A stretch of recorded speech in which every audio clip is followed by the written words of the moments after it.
कारण अवतार असतं, म्हणजे निमित्त कारण. तुमच्या घरी जर तुम्ही जायला आमंत्रित केला तर जायला काहीतरी कारण असावं लागतं.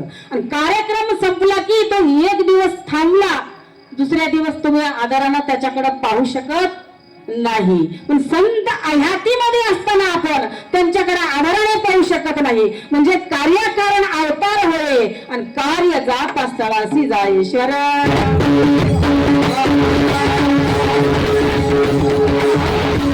म्हणून संतांचा अवतार कार्यकारण होतो का? त्यांचं काम असतं. एकदा का त्याचं काम परिपूर्ण संपलं की आम्ही जातो आमच्या गावात. तुकाराम महाराजाचा प्रमाण आहे बघा. आणि आमचा राम राम घ्यावा का किंवा शिव शरणात घ्यावा. आता मी माझ्या गावला चाललोय राजा हो, तुमचं तुम्ही कारभार बघून घ्या. आता तुम्ही भव्य दिव्य मंदिर उभार केला, त्यांनी का सोबत घेऊन गेले का हो? नाही. कर्म श्रेष्ठ आहेत त्यांचे, म्हणजे त्यांचे कर्म पाठीमाग आहेत. माणसाची कीर्ती होते पण अपकीर्ती होता कामा नये. आणि एकदा का तुमची अपकीर्ती जर झाली तुम्ही पूजनीय राहणार नाही. ईश्वरा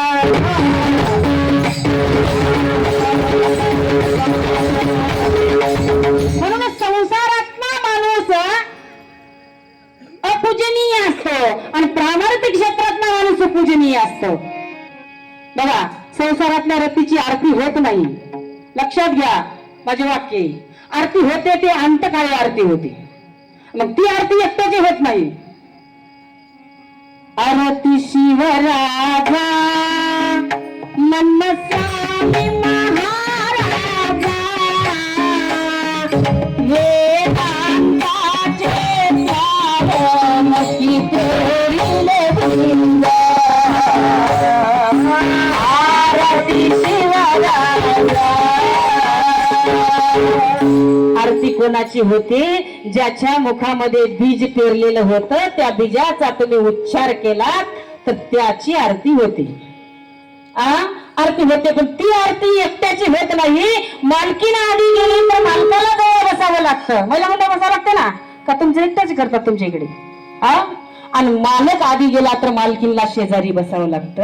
एकट्याची जर तुम्हाला आरती करावी अशी वाटत असेल तर पवित्र कर्म करा, पवित्र साधना तुमच्या हातीमध्ये घ्या. म्हणून साधू संतांची आरती झाली, राष्ट्रसंतांची आरती झाली.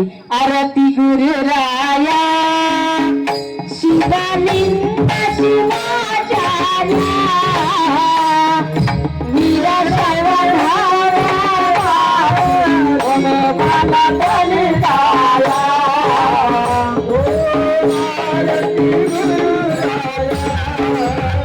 राष्ट्रसंतांची आरती झाली. बसवेश्वराची सुद्धा आरती. आरती कर तुझा बसवेशा जितिये शंभो जगदीशा, जितिये शंभो जगदीशा. त्या महात्म्याची आरती का होते? ते पूजनीय आहेत. म्हणून विचार करा, जो ज्ञानी माणूस असतो तो वंदनीय असतो. एखादा ज्ञानी माणूस समोर येऊ द्या, शिव शरणात हे नतमस्तक होतो, म्हणजे तो वंदन करण्याच्या लायकीचा असतो. आणि अध्यात्मामध्ये जे विराजमान होतात ते पूजनीय होतात. ज्ञान अभ्यासानं परिपूर्ण मिळतं, ज्ञान अभ्यासानं परिपूर्ण मिळतं, पण प्रेम मात्र मिळत नाही. ते प्रेम कमवावं लागतं. ईश्वर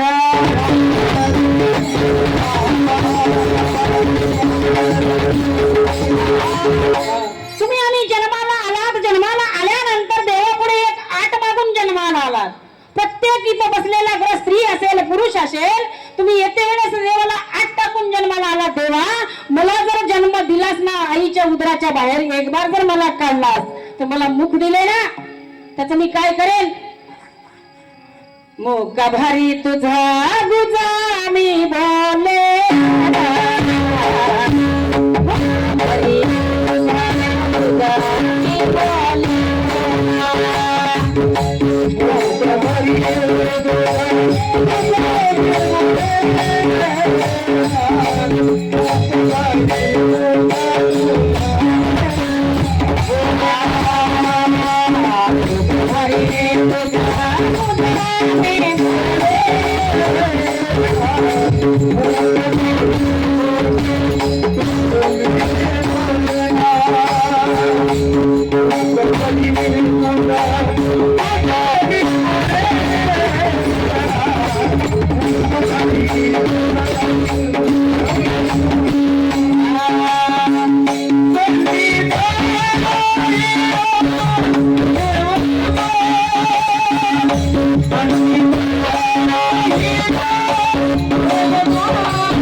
टाळ्या वाजवा, टाळ्या वाजवा.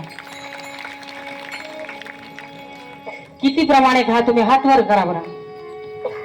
वा, तुम्ही प्रामाणिक. आता हात वर केलात. मला एक सांगा, बरोबर खरंच तुम्ही अहो रात्रंदिवस त्याचं स्मरण करता का? हो म्हणलं ना, मुख भरी तुझा गुजा मी बोले ना, सानिध्ये राहिला सर्व काळ. राजे तुम्ही आम्ही 84 क्रमाने करून देह मिळाला, कळाला, रुचला, पटला, पण अंतकरणातून अनुभवला नाही. क्षणिक सुख आहे. कीर्तनाला आल्या, संगीताचं कीर्तन ऐकल्या की कान तत्पर झाले, माय तिचं बरोबर आहे. आणि इथून गेला, तिचं काम होतं, तिनं केली, आपलं काम आपण करायचंय. खरंच म्हणणार का असं? म्हणणार नाही ना. अजून एक वर मान हलवा बरं. तुम्ही माझे लेकरं आहात आज. हा महाराज, आ जगाच्या कल्याणा ज्या महात्म्याचा अवतार झालाय, त्या महात्म्याचे शब्द ज्याच्या मुखामध्ये येतात ते मालक झाल्याशिवाय राहत नाही. शिवाय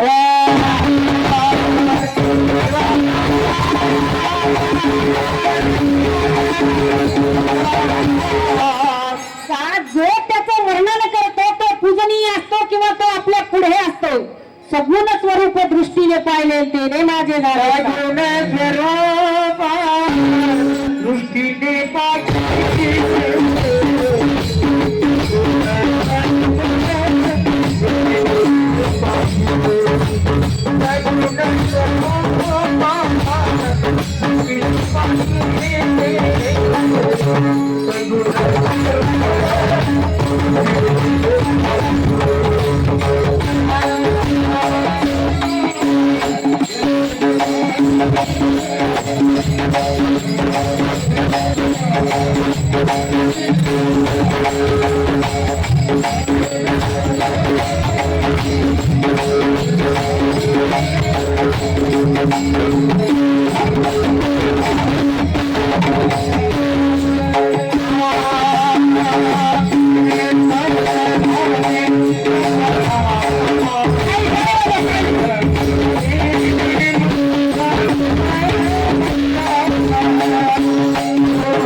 प्रत्येक वेळेस टाळी वाजवी. चला तुम्हाला टाळ्या वाजत का म्हणते तर तुमच्या इंद्रियाचं विस्मरण होणे. ईश्वरा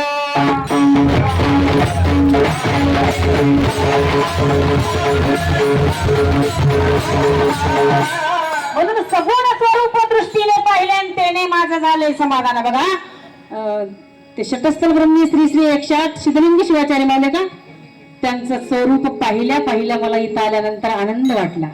तुम्ही पहा बरं तिकडे एक वर समाधान वाटते का? पहा सगळे डोकं या दर्शनांत करणातून.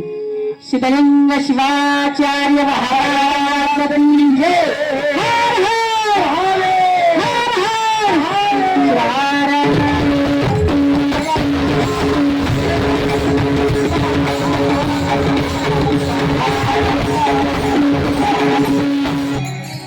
त्यांचं दर्शन का घ्या म्हणतले वेगा, ज्याची वाणी पवित्र आहे, ज्याचा देह पवित्र आहे, ज्याची दृष्टी पवित्र आहे, ज्याची काया पवित्र आहे, ज्याचा एक एक इंद्रिय पवित्र आहे, त्या जर महात्म्याचं असल्या आपल्यासारख्या अज्ञान जणांना जर दर्शन घेतलं तर त्याचे झाली दर्शन.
त्या महात्म्याचं दर्शन झालं तर पाप्याचा उद्धार होते, समाधान अंतकरणामध्ये होते. का? जन्म दिलेला आपले बाप, आपले वडील, आपली आई आपल्याला हात धरून संसारामध्ये लोटते. आता इथं महिला मंडळ आहेत, किती जण महिला मंडळाचे तरुण मुलं लग्नाचे असतील. देवा तुला 108 बेल वाटतो पण माझ्या राजाची सोयरीक जमू दे. पदयात्रा करतो पायानं पण माझ्या राजाची सोयरीक जमू दे. माझ्या डोळ्यासमोर माझ्या लेकराचा संसार थाटू दे. म्हणजे अंतकरणातून देवाला हक्क देते आणि आपल्या बाळाला संसारात लोटते. सावधान, त्याला सावधान करते पण त्याचे इंद्रिय सावधान होत नाही, त्याचं मन सावधान होत नाही, त्याची काया सावधान होत नाही, तो विषयाच्या अधीन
विषयी मन गुंतले भास्करन सदा तळमळ करतो. संसारात लोटतेत मायबाप आणि संसारात अलिप्त जे करतात ते महात्मे. म्हणजे मायबाप जन्म दिलेले संसारामध्ये लेकाला लोटतात आणि संसारामधून अलिप्त संत महात्मे करतात. राजा कितीही संसार केला तर तिथं तिळभर तुला सुख नाही. विषयी मना गुंतले भास्करा सदा तळमळ कारी तसे. तिथं तळमळ तळमळ करतोय. म्हणून लेकराच्या जीवनामध्ये आपल्या बाळाला जर आकार द्यायचा असेल तर महाराज या लेकराला जसा आकार मिळतो. हे कुठल्या शाळेचे लेकर आहेत महाराज? एकलारचे. नेकनार. किती जीवनाला त्यांच्या लवकर सुरुवात झाली. टाळा वाजवा त्यांच्यासाठी. मी का म्हणते, आता ह्या कलियुगामध्ये तरुणाची गरज आहे. प्रत्येक गावामध्ये फक्त म्हातारेच माणसं कीर्तनाला राहतात ना. इथं थोडं मला तरुण मंडळ दिसायत, पण काही माणसं ह्या पाठीमागं आहेत. मला वाटतं इथं जागा होती, हे जर इथं येऊन बसले असले तर मला चांगले वाटतात. मी का तुमची सासू नाही? या पुढे माझ्या, या. ज्यांना बसता येत नाही गुडघ्याला तर त्यांना बसू द्या ना. समोर जागा आहे आपल्या, या माझ्या समोर. म्हणजे मी तुमच्याकडे पाहते, तुम्ही माझ्याकडे पाहता. या या या या या राजेभाऊ, या या. आता तुम्ही सासरवाडीला गेलं तर लागणार, मला काय लागणार? या या, पुढे बसलं तर मला चांगलं वाटलं. या सगळे समोर या, जेवढे जमतील तेवढे या. शिवार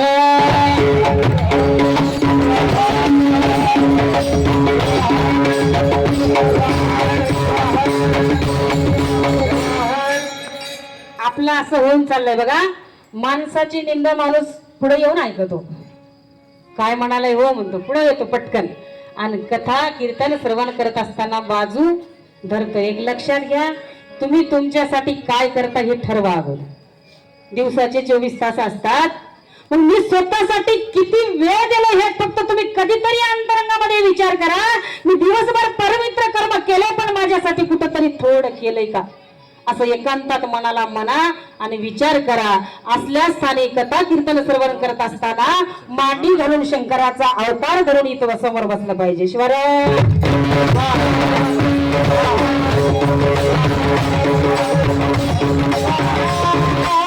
आता तुम्ही सांगा, मी कुठे होतो? पटकन सांगा बघ. वेळ होते आपणाला.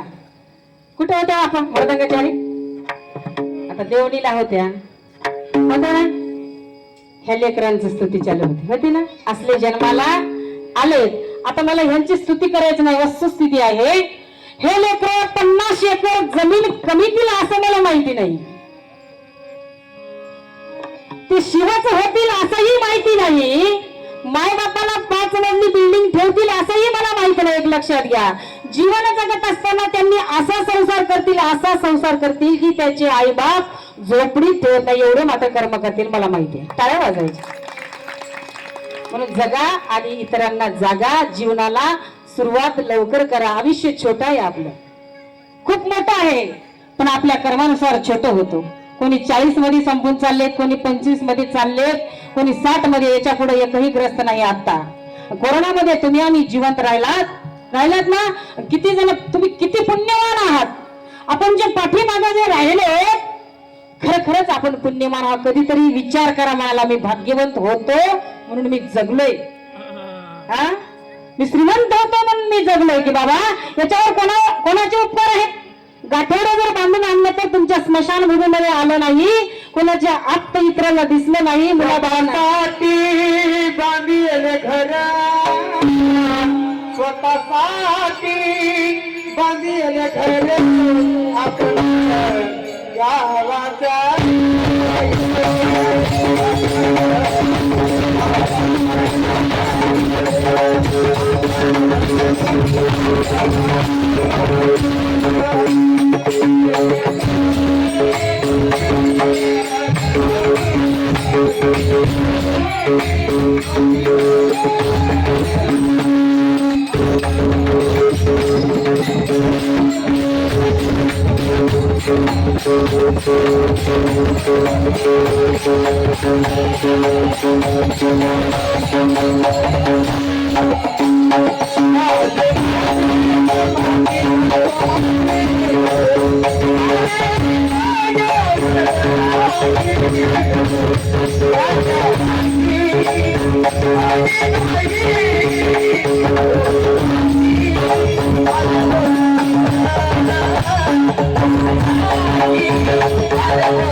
महाराजासाठी आमच्या विचार करा.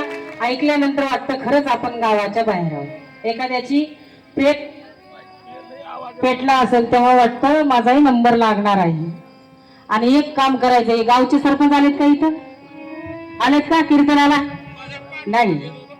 जरी आले नसले तर तुम्ही सांगा, त्यांना म्हणा स्मशानभूमी गावाच्या बाहेर नका म्हणा, भर चौकामध्ये ठेवा म्हणा. का म्हणते मी, त्याची जर चित्ता पेटली ना महाराज, जाता येता बाया म्हणा माय गे पेटलंय, माय गे जळतय, माझ्या एका दिवशी माझा सुद्धा नंबर लागतोय. कारण मरणाचं विस्मरण होता कामा नये, विषयाचं स्मरण व्हालंय आणि आपलं मरणाचं विस्मरण व्हालंय. पण एक लक्षात घ्या, संसारातलं स्मरण न करता असं एक ठरवा की बाबा मला एक ना एक दिवस जायचं आहे आणि त्याचं स्मरण करा, तुमचा पराजय होणार नाही. ईश्वर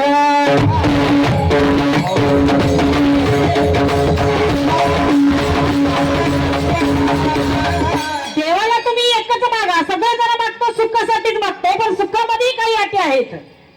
सुखामध्ये काय काय आता महाराजांना असं आता तुम्हाला गीत म्हणून दाखवलंय, तसं संत तुकडोजी महाराजाचं एक सुंदर गीत आहे. तुझं मिळेल पैसा अडका, तो तिथेच राहील सडका, गेल्यावरती संगे तुझ्या मातीचा रे मडका. संत तुकडोजी महाराज म्हणतात, राजा तुला पैसा अडका आडवा येईल असं वाटत असेल, ते सगळं काही तिथं राहणार आहे. कोण होणार आहे आपल्या सोबत? गेल्यावरती संगे तुझ्या मातीचा रे मडका, ते सुद्धा परिपूर्ण राहत नाही. का? मातीने बनवलेलं, मातीमध्ये भाजलेलं मडक पुन्हा मातीमध्ये रूपांतर होत नाही, ते खापर आपल्या डोक्यावर राहतात. पुन्हा एकदा का भाजलेलं मडक तुम्ही मातीमध्ये पुन्हा रूपांतर करा बरं, होत नाही. तसा असा पंचतत्वानी दिलेला हा देव आहे, पुन्हा एकदा का गेला का आपणाला कमवता येत नाही. ईश्वर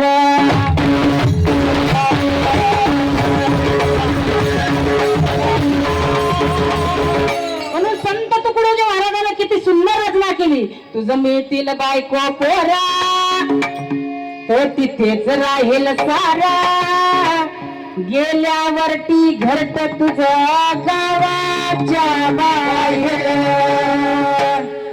किती मस्त वाटाले ऐकायला, जायचंय आपल्याला.